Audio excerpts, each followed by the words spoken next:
Welcome to Tech Easy. Good morning to everyone.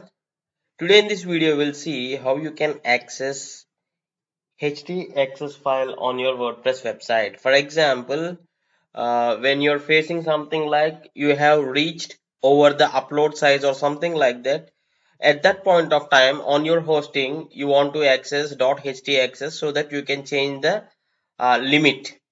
So by going to your, for example, this is on my GoDaddy hosting and I have a website called htaccess. I'm just logging into the cPanel. Once you logging into the cPanel, just open file manager. I'll show you.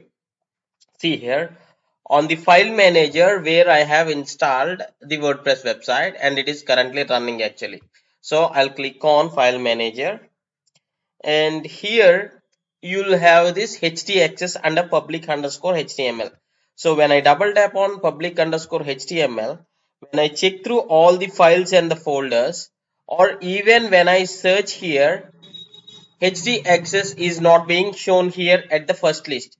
This is because htaccess is a hidden file. This is not an open file. That's the reason you're unable to check at the list of the available files. For to do this, you need to click on your cPanel file manager settings. Then you need to check this option, show hidden files. Then click on save.